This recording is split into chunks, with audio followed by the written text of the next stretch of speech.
Got back from San Saba, Texas today, and I was out there with a couple of buddies helping them get ready for deer season, moving some feeders, setting stands, stuff like that, clearing brush. And did a little pig hunting while we were out there. Got into a big group out on the, basically a wheat field out there that came up volunteer this year.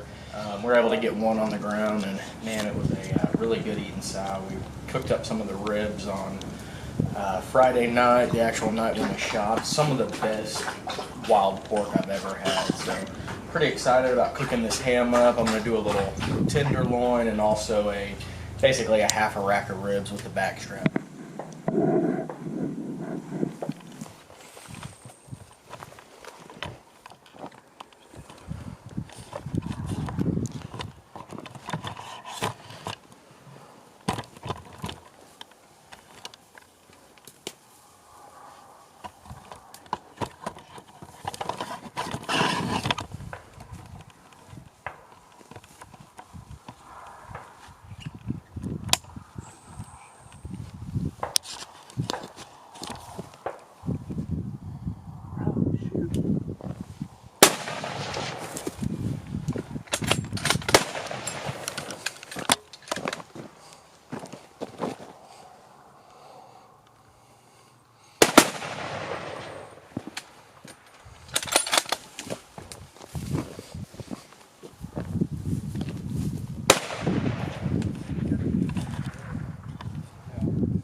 I didn't shoot. I figured with Tommy's loud ass gun I was just going to cover my ears, stay out of the way. Oh, I can make that. What? Stacked up on They're over there in the corner. Hogs on the tree line, alright? Yeah, they are.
Group of about, I don't know, 40 or 50 hogs, a bunch of brindle spotted ones, some black Russians, but looks like they found one. I went ahead and stood back with the camera. Didn't really want to lose my eardrums next to these two guys with a couple of their rifles, but I think they may see some more in the field. I'm going to go check out what they found. And alright guys, it looks like that's the hog there. It's a nice one. I kind of wish I would have maybe had some earplugs and set up to shoot, but kind of in those tight situations, I figured I'd just be the cameraman on this one and let him get some nice. Fat sow, good eating size. She does about 100 or so.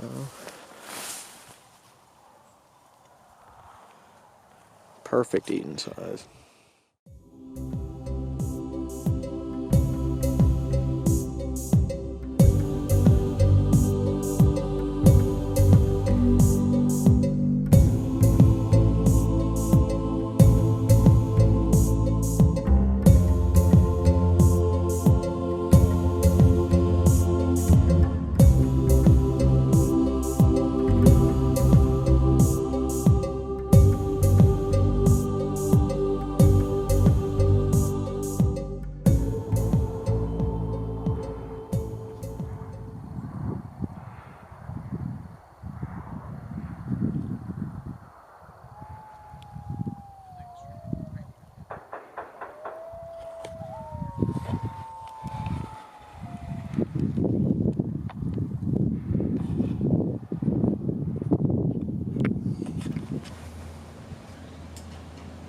Okay guys, I got this wild pork butt on, the ribs.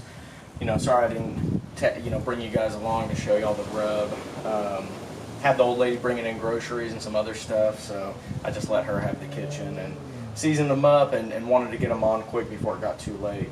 Well, either way guys, they've been on for, let's see now, looks like just about 45 minutes. I want to open it up, take a look. I'm going to go ahead and just kind of juice them up a little bit, spray some of my concoctions on it. I got some honey, some olive oil, a little something I like to mix up, and an orange here.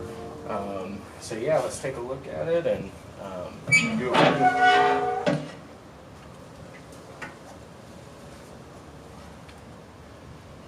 It's looking pretty good.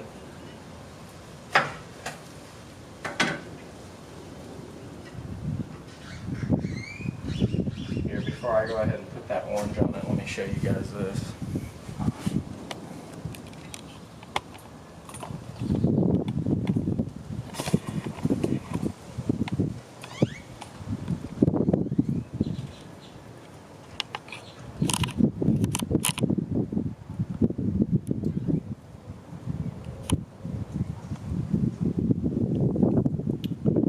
Looking pretty good. Like I said, it's been on about 45 minutes, maybe an hour now. This is kind of what I got. Just a little something mixed up there on the left in that old Italian dressing bottle. Been cooking at about 225 to 250. It's dropped down a little bit, but you know how she goes.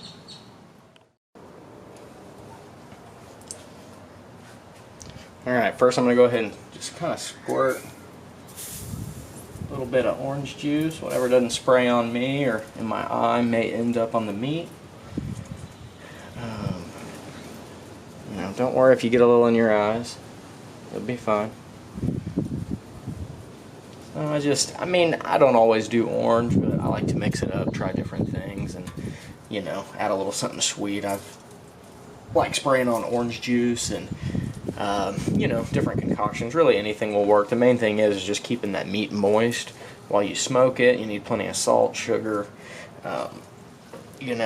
It's kind of the basics of smoking to go ahead and get a good smoke ring, smoke flavor. Just got to do a few of these things right. So next I'm going to take my little concoction. Honestly, it's just got some cranberry juice, pickle juice, a few other things, some soy sauce. I prefer to use liquid aminos, but right now during this corona outbreak, that kind of stuff's a little bit harder to find. So put it on there pretty liberally, and then I don't always use honey on it. Definitely not always at this step, but I'm just gonna add a little more sweetness. The rubs on these, there's actually two different rubs that I used. One's kind of a secret rub, and the other one's, and they're very similar, but just different mixes. Here on the ribs, I've got paprika, salt, pepper, garlic powder, brown sugar, and that's basically it. On the other one there, we've got the same, a few other key ingredients, but that's kind of the basis of it. Now that we've got it kind of juiced up good, one other thing I like to personally do is take a little of this olive oil, just the spray, non-stick cooking spray. You want the olive oil, I wouldn't use anything else, but olive oil, it just kind of helps the, whether it's pork or chicken, kind of give you a nice little crust and sometimes add some crisp to it. And it definitely makes the meat look more appealing for pictures. And that's it, guys. We're going to go ahead and close the lid and keep it cooking.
Guys, it's been just about 6 hours, or actually about 5.5 on these ribs, but since they're, on domestic I'd go 6 hours. On these wild ones I'm going to go ahead and just, go 5.5. They probably didn't even need that much. But since I'm cooking this pork butt, I figured I'd go ahead and cook them, a little bit longer and get a nice little crust on them after I wrapped them. Really the only thing I did trimming wise on these ribs is trim the membrane off of the back. All of that fat had really good flavor. We cooked it, grilled some ribs the other night, so I'd suggest if you're cooking wild pork to kind of taste test some of the meat. It doesn't always taste great, so before you take all this time to barbecue this, maybe do a little taste test and just kind of try the fat and the meat as well. But yeah, guys, let's go ahead and bring it inside and cut it up. Thanks. Kind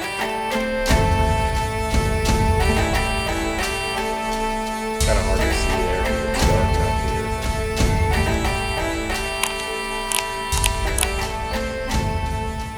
But we'll bring it inside and have a peek. And guys, right here I've still got the pork butt going. It's wrapped up.